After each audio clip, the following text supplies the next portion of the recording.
And good morning, everyone.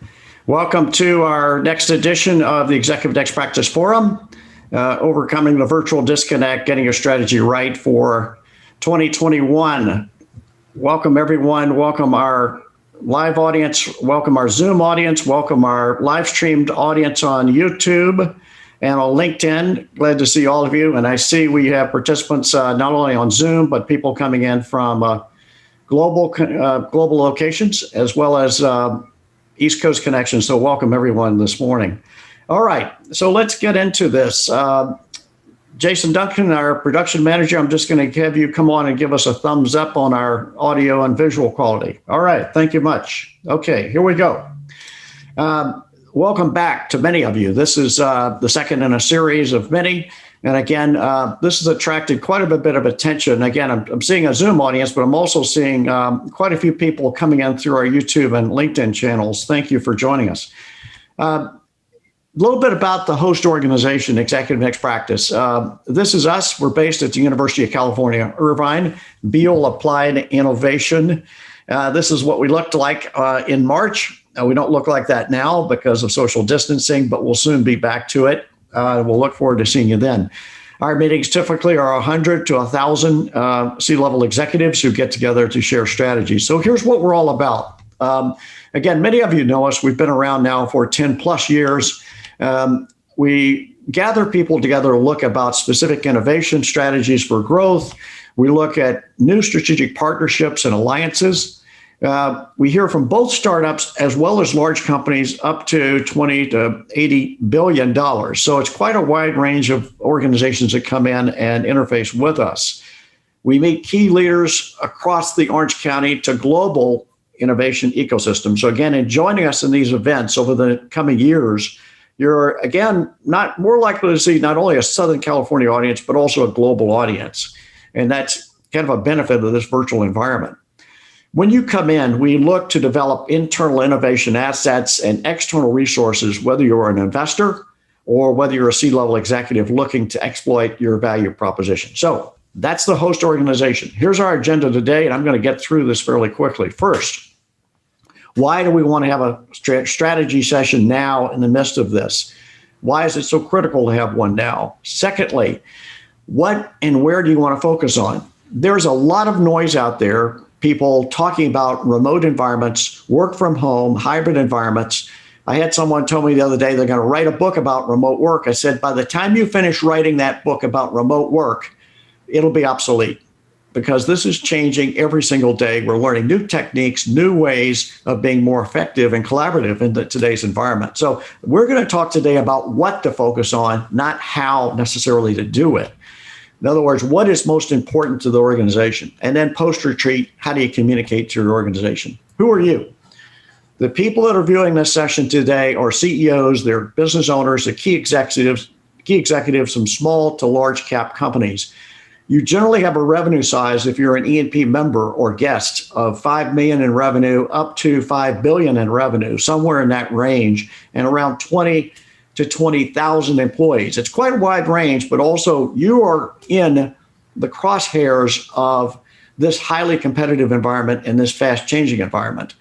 Certainly we talk to startups, we work with startups, but our main focus here is on those who have a platform that's proven and you're moving forward. And your objectives for this coming year are growth, profitability, and community, and how all of those three intersect. We are Next Work Strategy. We've been around for 15 years. We have a number of partners and practice leaders with our organization, and I'm going to bring them on in just a minute. Here's some of our clients. Again, as you see, these are clients ranging anywhere from 20 million in revenue all the way up to $8 billion in revenue a year. We were just featured in Forbes this month for our work. Here's the link. And after this session, by the way, you'll get a recording of this session and also the PowerPoint slide.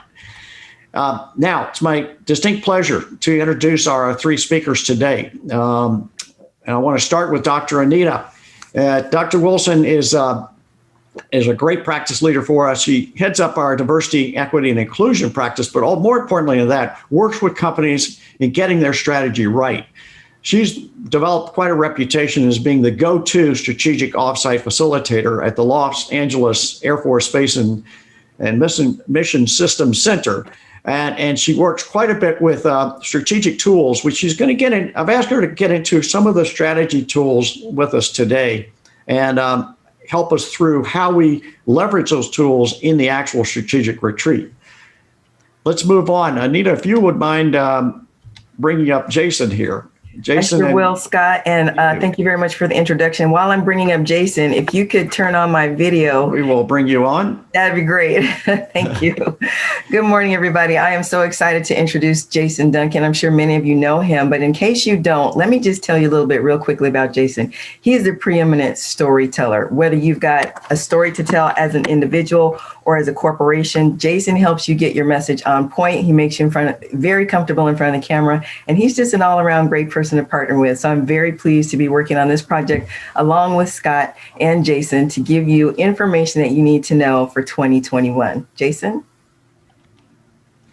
Thank you, Dr. Anita. And I want to introduce everyone to Scott Hamilton, our host and the president and CEO of Executive Next Practices, the founder of NextWorks, and also the developer of Reinvent HR. Scott's a well-known thought leader and advisor. He's also a keynote speaker in the field of strategy and innovation for the Global 500.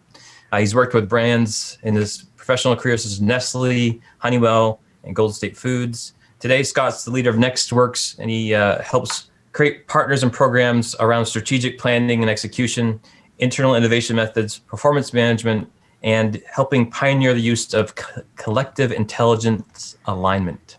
Okay, that's a mouthful. So thank you for that introduction, Jason. So let's get into this. Here's our situation. We've talked about this before. I'm already getting some questions from a couple of our folks in Canada. And so, yes, to answer your question, we will be sending this PowerPoint out to you following the session, but please stay with us and we'll get into the details here. Here's what we've been talking about, people operating a virtual fog. So what's happening, and you're seeing this as a consumer, you're seeing this as an investor, you're seeing this as an internal employee. That is misalignment, lack of engagement, focus, and execution. We all did great in March, April, May when this crisis hit. We were enjoying the remote environment, but now there are some cracks appearing. So we want to talk about that and some handoffs that are not happening and how we can streamline that and be more effective as we plan our strategy this next year. It's already happening. Yesterday, QB shut down after just 6 months. So there's $1.5 billion, that's $1.5 billion in investor money, some of which is being returned. But in fact, there was what people thought was going to be an excellent business model. But because of the current crisis and other factors, they had to shut it down after 6 months. Had a celebrity CEO, had a celebrity board. But you've got to be extremely careful in this marketplace. And let me just explain it this way. When we went to the moon and returned via the Apollo missions, we had a very narrow window of when they took off from the moon to get back to Earth. That was just a very narrow path they had to stay on. So the risks were extremely high. So that was a bold endeavor, but it was done in a safe way, in a precise way. So that's the way we want to be thinking in today's market. We want to be bold. We want to be out there. We want to challenge the status quo, but also we want to pick the path that is most likely to yield the results that we want. So if you think about it in that kind of narrow aperture that we want to look at, wide aperture of opportunity, narrow aperture of what we actually want to go after. A couple of things we suggest to you. Number one, look at your external world. Keep your peripheral vision open to look at what's going on in domains outside of your own. Look broader beyond just your industry at what's happening, because often the new ideas are going to come from outside your industry domain. Now, on the flip side of that, we want to look internally at tapping the collective IQ of our employees and our partners and our suppliers. Your employees right now have been, for the past 6 months, as close as they ever have to their work. They're very intimate with their work, with the customers, with what's working and what's not working. Now is the time to say, all right, what have you seen? What have we been doing from a practice policy, practice standpoint that stands in the way of our success going forward? Right now, we're only tapping about 5% of the collective IQ of our organizations. How do we get them more engaged and included? So this is what this is all about.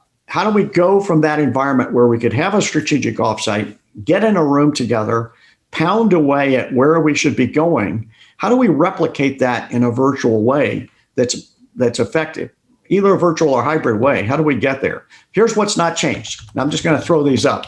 None of these things have changed in the current environment. That is a shared purpose, looking to create a stronger value proposition, leveraging our core assets to move forward, looking at our financial constraints and opportunities of what we can afford and can't afford to do as we go forward. And of course, developing those key results. Google loves the OKRs. They live and die by those. How do we get those OKRs established that will measure the impact of what we're doing? That hasn't changed. What has changed, of course, virtually no travel. Travel is off by 85% in the business markets. No in-person strategy room meetings to a large degree. But on the flip side, we're saving a lot of money. We don't have those offsite meals, the hotels, the boondoggles that we used to have, and no rope climbing anymore when you went to those strategic offsites. So I like rope climbing. Hey, I know. The rafting trips and the jumping in the water and trying to survive. None of that's around anymore. Thank goodness. So let's get to it. So how do we design and explore our strategies as we go forward? And it starts with the pre-retreat interview with your key team. So you have someone do an hour interview with each member of your executive team. How are they viewing the current situation? And doing that interview in an anonymous and confidential way so you get the truth. And we've had situations where we've had an 8-member executive team. We have the interview and we get 8 different opinions about what the company is all about and where it's going. So it happens. That's a critical part of this, is to assess if you're in alignment at the leadership level. So that comes through these interviews.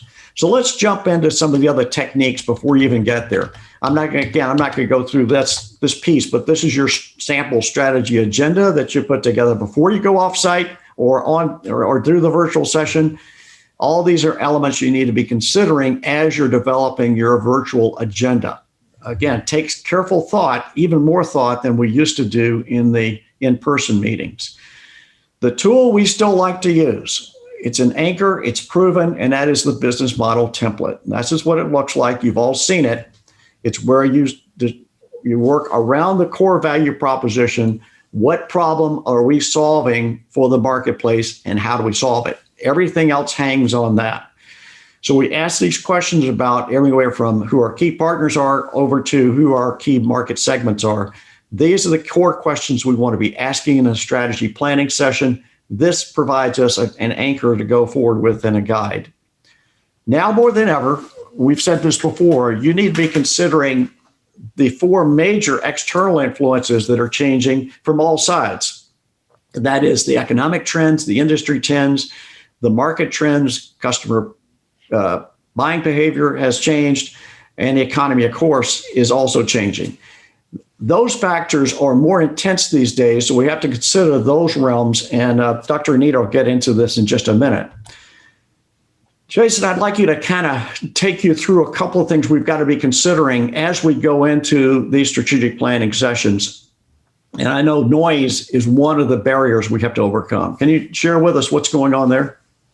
And noise is the enemy of all of our communications, but especially in these virtual environments, because there's so many other things calling for our attention. Your email is just a click away. Your cell phone is probably within arm's reach of you right now. So how do we overcome this this attention problem, this engagement problem? Well, let's look at that in the next slide. So the idea is that we need to learn a system for clear communication, and this includes our purpose and our mission and our vision. So the key to that is on the next slide. We talk about the idea of story. Now, when I talk about story, a lot of people say, oh no, you're telling me that all my communications need to start with the words once upon a time. That's not the case. Story is simply a system for communication. And once you've learned that system, everything you do becomes better. And you'll see on the next slide, here are the things here's the reason why story is important. That it's easier to align your company when there's a simple story that you can repeat. Your company should have a headline. You know, we have these mission and these vision statements, and they're so oftentimes so cumbersome. But if we could think more like a newspaper publisher, how do we capture your attention with a sentence or two that's easily repeatable? it helps improve your leadership skills. The brain prefers clear communication. You actually burn calories the more you have to think about something, and the body, it doesn't want to do that. So your brain will turn off things it doesn't understand, and it will go towards things that are easy to understand. And that's where using a proper story structure can help. I've seen companies become, much stronger in terms of their culture by having simple communications. And then, of course, it's a competitive advantage because I guarantee that others in your industry haven't figured this out yet. Even though story is baked into us, right? Even the youngest child understands, what story is, at least at their level. On the next slide. So for story to succeed, you need the 4 pillars of story. The first is people. People want to communicate with other people. And I'm amazed that, because we've all had to go to this virtual communication tool such as Zoom, how many people still leave their camera off? I know there's all these other emotions that we deal with in terms of, and maybe I've got little COVID weight or whatever the case may be, but people want to connect with with other people, and it's through your eyes. And so in our internal communications, in our virtual offsite strategy sessions, we need to make sure that we're connecting face to face. It shouldn't just be a bunch of slides. The next thing is plot. Plot is the story structure. If we ignore plot, we have nothing for the audience. And this is the biggest mistake that companies make. We don't properly format this. Next is purpose. This is what you want the audience to take away from whatever you're talking about. So whoever you're talking to, they're your audience. And then finally, place. And this is one more thing that's really been hard to figure out in what I call the COVID years, because we want to come from a place that is authentic. And there's this technology says, well, there's virtual backgrounds. We should use a bunch of virtual backgrounds. But if you look at the 3 of us today, Scott's in his office at the Cove, Anita's in her office, I'm in my office.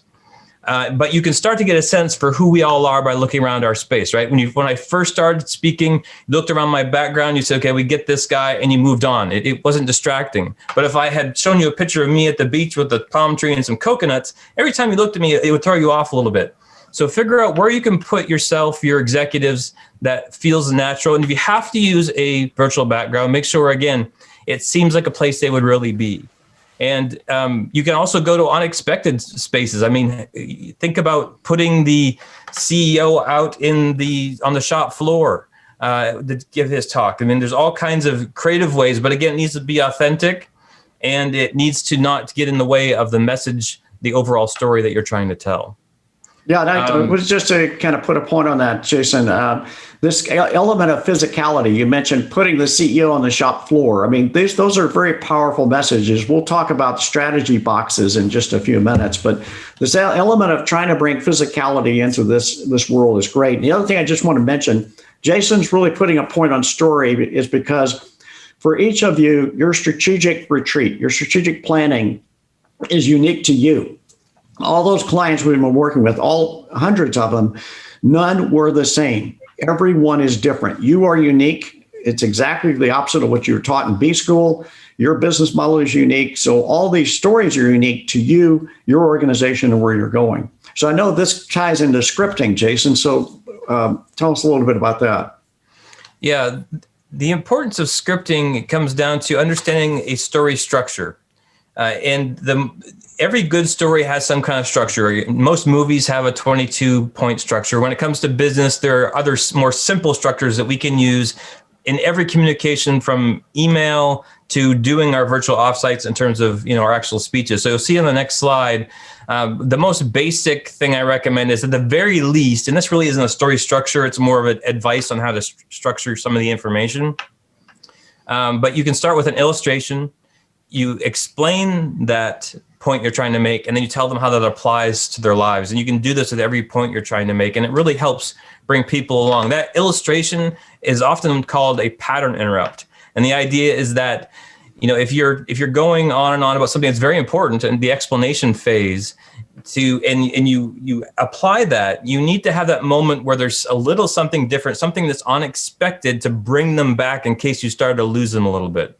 But if we look on the next slide, we can take this a step further and really start to drill down on how do we formulate any conversations we're going to have. And this formula works, again, in our strategic offsites, in our emails, on our websites, any videos we create. It proves to work over and over again. So start by capturing their attention. This might be doing, again, an illustration, doing something bold and unexpected. Talk about the problem. And if there's no problem, there's no reason for me to connect with you. That's the conflict that we need, that you'd find in a movie. Well, in the business world, we call that a problem. You need to poke the problem. I call this the doctor's method. You keep poking until they tell you it hurts. And then now you start talking about the solution. And finally, you call them to action. In a sales world, you want them to buy. In a virtual offsite, it might be to get them to buy in, to do the next step in the exercise, whatever it might be. So that's how you customize this to fit your particular needs. Yeah. So again, we're putting a point on this because when you're going into these virtual retreats, you're scripting each member of the C-level team. You're not scripting the solutions. You're scripting their context setting presentations so that they're working in Zoom time. They're only spending about a minute per slide like we're doing here, but being very, very concise about what the context is for where the business is and where it potentially can go. But it's important they script it. Otherwise, they're going to lose people's attention. So we'll keep moving. One of the techniques we use here is actually putting the company story in one visual in terms of crafting out that story and having one simple visual that shows the entire organization, all the moving parts, so that people can work in context. So the scripting plus some visualization that gives them an idea what the overall business model looks like. So this is that business model map just translated into a sketch. All right. So the next step here is, thanks, Jason, for teeing that up. And then we'll come back to you on the post-retreat ideas. One of the things you want to first look at is scenario planning. You want to look at least 3 scenarios. Now, I'm also hearing some companies that say they try to settle on one very quickly. But in this kind of a market, this kind of environment where things are moving so fast and so many changes, it's necessary to at least throw 3 targets out there. One of the techniques we like to use all these techniques when we're in the actual virtual retreat. But one of the things we like to do is this thing called past casting. And I've talked about this before. That is, take a scenario, put yourself out in December of 2021, a year from now, and say, here's where we were in a point of success. We met all our market targets. We met our OKRs. We were able to include people. We have the great talent.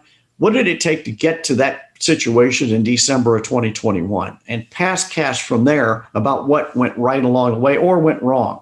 So if you can do these pre-mortems ahead of time, that helps you see the implications of your decisions and the unseen implications of what may happen. So again, all these techniques are valid. We do like to do the past casting because it does give you a stronger sense of what may or may not happen in the future. All right. So speaking of future, Dr. Anita, take us through this. How do we focus on where we're going, what the future looks like when it's so hazy right now? Thank you so much, Scott. Before we go to the next slide, I want to pick up on what you said about past casting. I love that. It's very similar to appreciative inquiry that says we're currently facing a problem.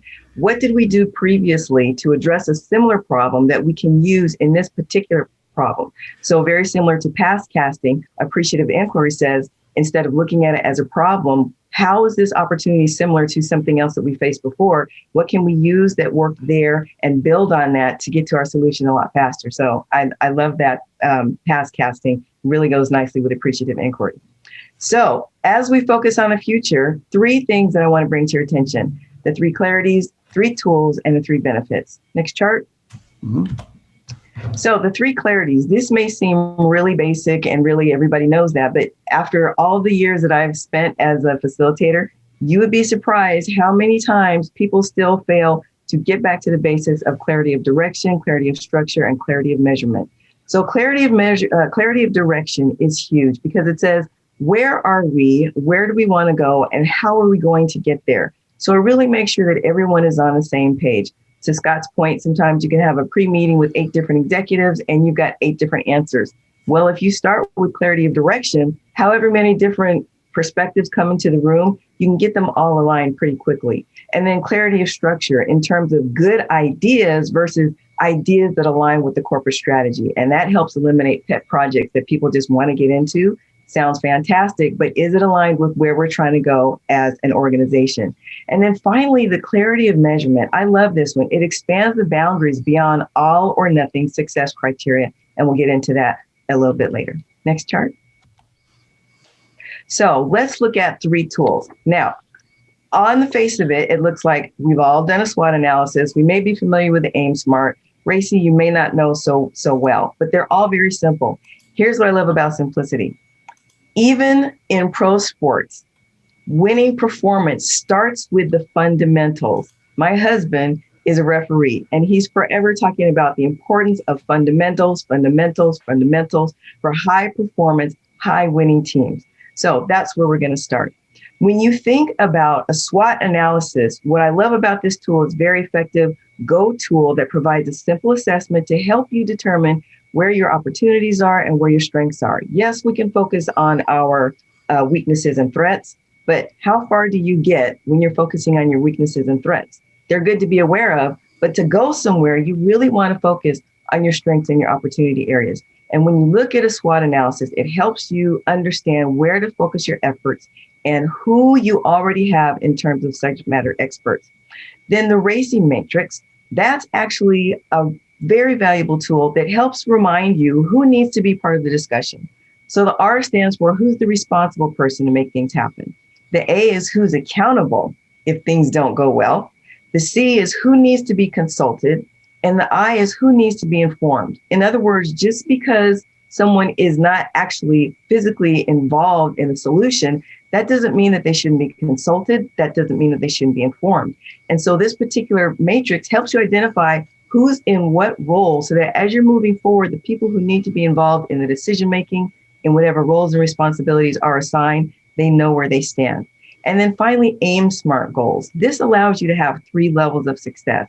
Again, we really want to get away from the all or nothing type of success criteria, especially in this day and age when there's still so much uncertainty. I mean, Scott gave us an excellent example about a company that really seemed to have all the things going for it and then 6 months later folded.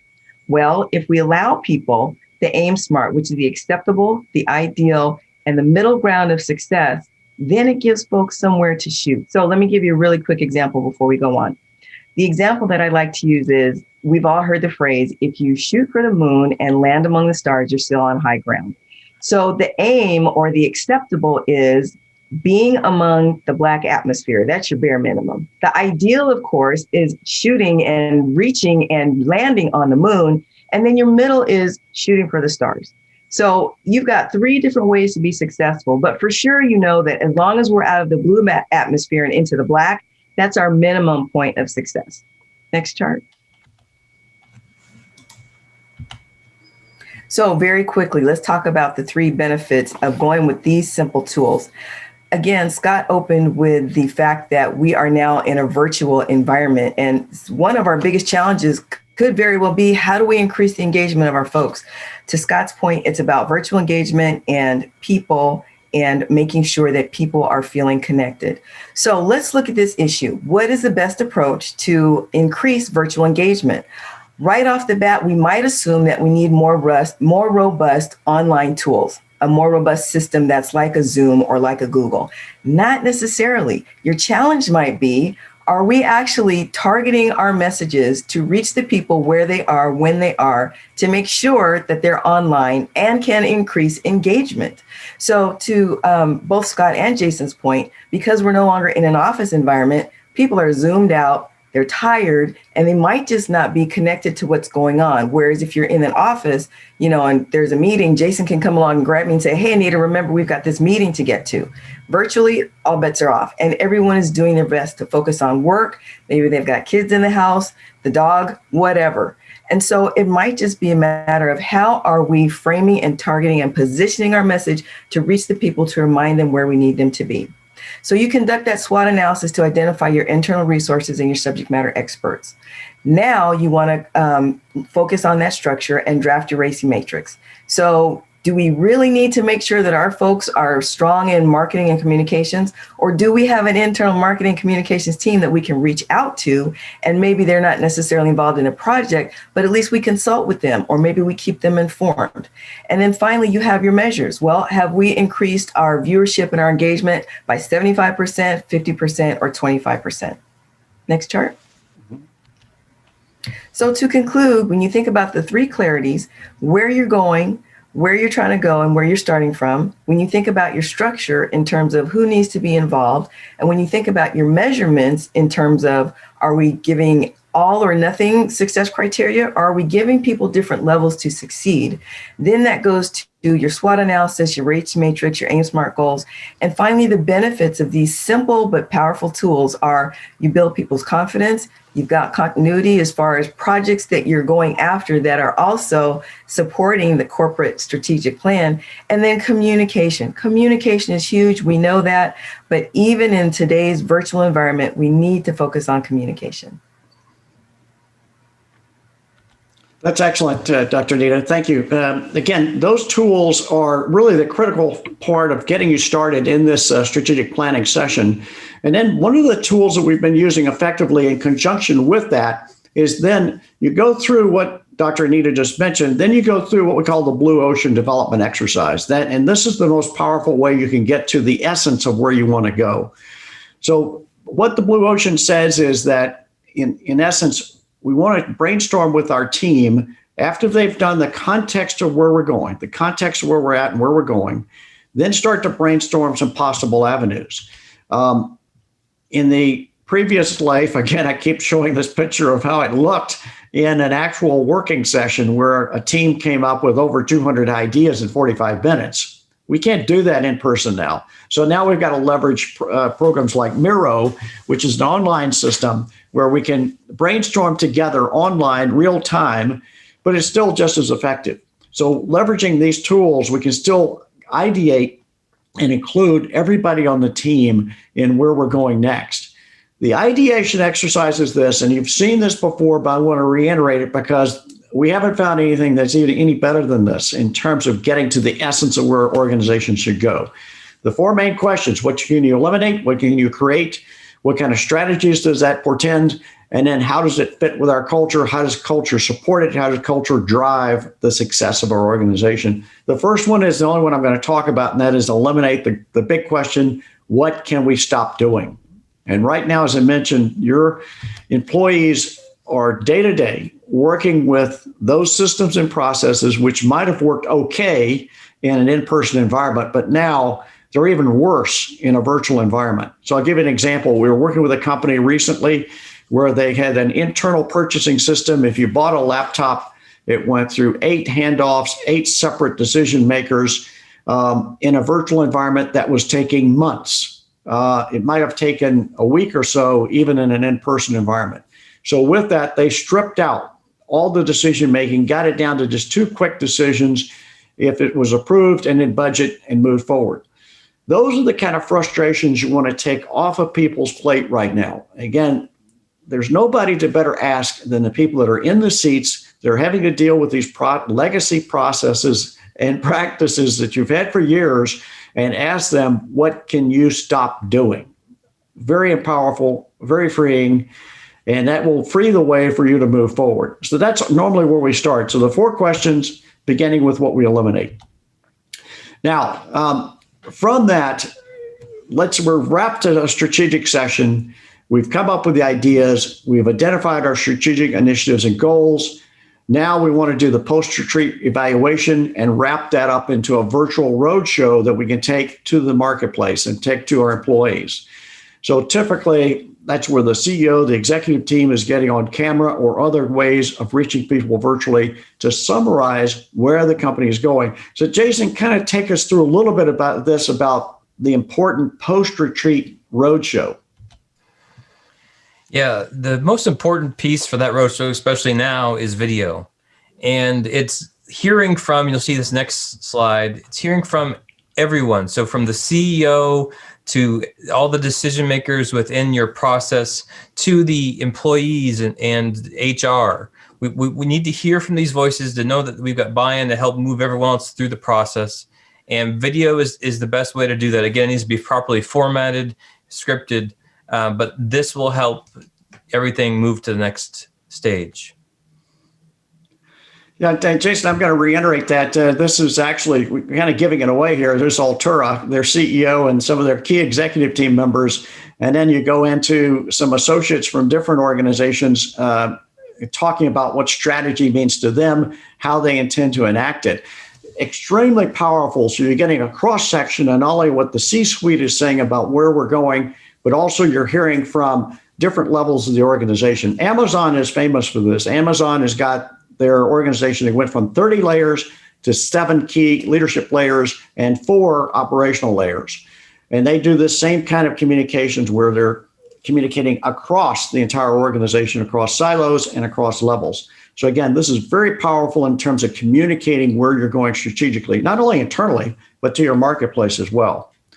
The other technique we suggest, we talked about the one-page strategic plan. Here it is. This is Mimi's Cafe. A couple of years ago, launched this off to several hundred restaurants, 3,600 employees. Whole message here around their strategy was time, providing a better product, better experience in a 34-minute lunch period. They were at 57 minutes at the time they did this. This Taking Back Lunch Challenge was involving everyone in appreciating what time meant to the guest, to the customer, and then having everybody on the clock so that we're providing that customer with a great experience, but again, in this kind of concise environment. So this led them into dramatically expanding their lunch audience, business lunch audience, who was very time sensitive. Here's another one. This is a local global food processing company, $7 billion company, telling their story about how they got to where they are, and then tying that into their performance metrics across the entire organization. There you are, a complex strategy in one piece of paper. Looks simple, complex to do, but at the end of the day, it engages people to where you're going. All right, a couple of quotes here from City of Irvine, who we've been working with, from their head of HR. Jimmy Medina talks about the fact in going through this blue ocean strategy and some of the tools we've shown you, they're able to engage their entire workforce in this innovation effort. So again, tapping that collective IQ so that the city can move forward. And by the way, the City of Irvine is probably one of the top innovators in the world, in fact, from a city perspective in terms of what they do, as you know. A young city, too, founded in 1971, chartered in 1971. All right, questions. So I've got a couple of questions. We've got our Zoom audience. Please use your Q&A function. If you're on Zoom, use the Q&A function for any questions for the three of us. And I've got some questions here from our YouTube audience for you and for the three of us, but I want to throw this to Anita and Jason. We gave the example of QB, which was a well-funded, fantastic leadership team. Meg Whitman, ex-CEO of eBay, led it. Great potential value proposition of QB, but then only made it 6 months. And I know you've seen similar situations. What is the biggest risk for executive teams as they're reframing their strategy? What do you see as their number 1 or 2 biggest risk as they're framing strategy for 2021? Dr. Anita, can I start with you? I would love to start with that. As a matter of fact, as you and Scott were talking, I was taking notes. I think what's really going to be the biggest challenge for companies right now is the fact that we're dealing with unanticipated, unplanned change management. People are off balance. And I think the biggest thing that leaders need to consider is the fact that people are grieving. They're grieving in 4 ways. Some people might actually be grieving the death of family members due to this pandemic. Some people are grieving the loss of their office mates and the way things used to be because we can't be co-located anymore. Some people are grieving the lack of normalcy, and some people are grieving the possibility of future plans. We have to take into account that when we talk about change management, again, this is unanticipated, unplanned change management. There is a grieving portion that goes with that. We need to give people the space to process. If some of your top performers are no longer performing where you would expect them to perform, it's not that they can't handle it anymore. They're processing. And so we must give people space to grieve, to talk, to connect, to get some things out of their head, off their plates, and then gradually the performance will come back up. So I'm so glad that question was asked. And Scott, thank you for allowing me to address it. Yeah, now, we're talking about the team, but when this comes up at the C-suite level, we were talking with a CFO the other day who was, they'd gone through a change of CEOs, and so they were under a great deal of stress. And so we had to deal with the emotional side of it first. This was a very emotionally intelligent person, but they were still under a great deal of stress with all the changes. So you recognize that this is through your entire team. Jason, what about you? What have you seen the biggest mistake be in terms of coming out or planning strategy and coming out of these strategy sessions? I think it's being afraid to take risk. Everything is in such a state of flux. It just seems like we should hold our cards and hunker down until the storm is over. But we've seen it. You look back through history, companies that came through the Great Depression, most successful, they took the risk. The Chevrolet beat Ford because they took risks with marketing and all these other Hershey's. They were Martin Guitar took a risk. There's tons of examples. I was talking to somebody the other day, and they said they were working for Hilton in 2000. I think it was 2001, and they doubled down on their rewards program, and they came out on top. It actually boosted their revenue. So it's looking for those opportunities to take some risks, take some chances, and let that propel you forward because your competitors probably aren't. Yeah, that's such a great comment because it's so necessary to experiment now. And again, these can be small scale experiments that have a short time horizon so you know if they're going to work or not. But at least just step out there with these types of things so you can make some small steps forward. Experiment with what's working and what's not.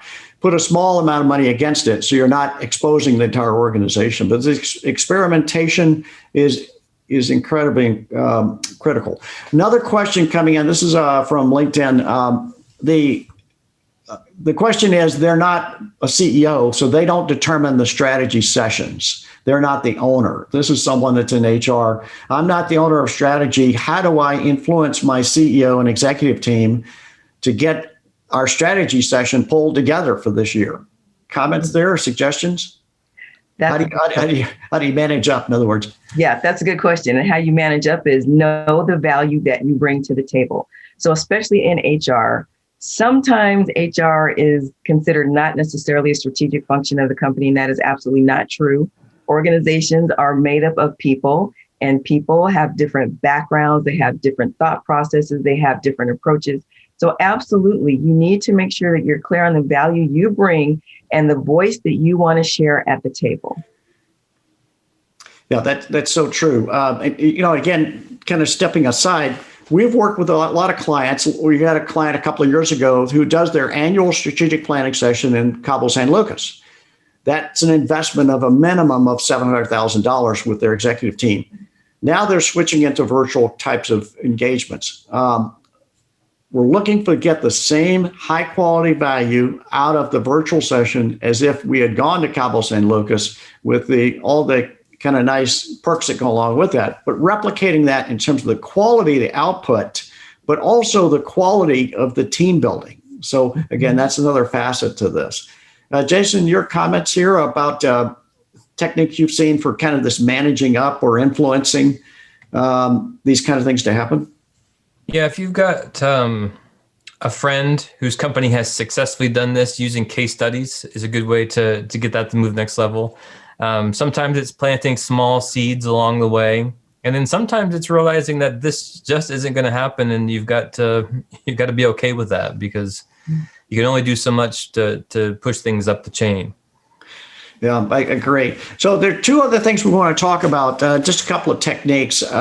One is serendipitous ideas. So the thing we're missing in not having these virtual retreats is this random collision of ideas between people. So the techniques that Dr. Anita and Jason and I have been using are heavy use of breakout rooms, private one-on-ones, creating these informal interactions between your team members during the strategy sessions, before and after the strategy sessions, so that people can have these random kind of conversations and random collisions of ideas based on what they've heard in the formal sessions. So these random collisions we can replicate in a virtual environment. Secondly, strategy box, the physicality part of this. Before the strategy session, everybody gets a strategy box. Jason, what's in a strategy box? Yeah, this is one of my favorite ideas because it creates a human connection with somebody who you can't actually give a hug to or shake their hand. So there are strategic things. Maybe you send a book that they need to read ahead, make sure everybody's on the same page, something they can discuss. One tool I love is something called a Rocket Book. And it's a notebook that allows you to write on it, and then it uploads it to the cloud, and it has some other tools for collaboration. You can send something that's even a little silly. So here's my friend, the cow. He's actually a squishy cow, or actually she. Nice where you squeeze in there. You could use this as a object lesson. You could give somebody a chance to get rid of some of the stress of the event, and it helps keep them engaged. There's all kinds of little things you can do that, again, build intrigue, help make that connection, and bring some kind of connection to everyone, because we've all got the same thing on our box. Mm-hmm. Yeah, Dr. Nita, you've talked about the emotional side of this. People are grieving. And again, this is one of the ways of overcoming that. Giving people, since they can't see people and shake their hand and hug them, again, bringing some kind of physicality so the team has some connection, right? Absolutely. To bring them comfort there. Mm-hmm. So one of the things we want to talk about then is we want to bring this to life for everyone. So we have set up a session in December the 15th, where we're actually going to give you an inside view of what one of these strategy virtual sessions looks like. This is going to be a mock session that's done on the 15th. We're going to take an actual case study of an organization that's up against the wall here in this COVID environment. And you're actually going to see the team in action in terms of using not only the tools here, but some of this pre and post interactivity that we've been talking about. So mark your calendars. That's December the 5th at 12 noon. We would also, the three of us, appreciate your referring in the companies that we've talked about that would benefit from this. That is generally established companies, small to mid to large cap companies that are in the throes of wrestling with their strategy for 2021 and beyond. So again, if you'll help us spread the word here on December the 15th. The other thing we just want to remind you about is our upcoming forum across Executive Next Practice Institute. And here are the ones. Tomorrow is with Kimberly Lane, who is going to be talking about the isolation epidemic, which is another major trend that we're all trying to wrestle with. That's tomorrow. And then we have Reinvent HR, which I believe I have here, Reinvent HR with IBM and others. That's on the 29th, next Thursday, where you'll see some of the top HR and C-suite leaders from across Southern California talking about what it's going to take to build a new value proposition within organizations. That's the 29th. Please join us for that. Again, that's Ewing Gillespie for IBM, Karen Smith, and also winner of the HR Executive of the Year, Angelica Wong. Finally, again, thank you all for participating. We'll follow up with your questions, and we'll be sending this deck out along with the recording. Final thoughts, Dr. Anita, Jason? My final thought is this: in this day of so much volatility and uncertainty and complexity and ambiguity, remember that your people are experienced enough to find answers within. Sometimes that experience means it was a success. Sometimes that experience means it was a lesson learned. But in any case, they are experienced enough to find answers from within. And the answers that they find from within themselves, they're valuable for the team. Absolutely. Thanks. Jason, comments?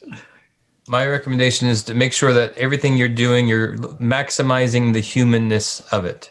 So make as much as you can, even if it's virtual, make it face-to-face, make it, make the connections the best you can, and look for ways to bring everybody together in that way. Yeah, I think so. And again, I appreciate working with both of you. It's a great team, all of our team members. And we've put up here that we'll do an assessment call with anybody that wants to talk to us privately about your own organization or one you want to refer. Strategy is, it's a bit like psychology. It's very private, it's very personal, it's proprietary.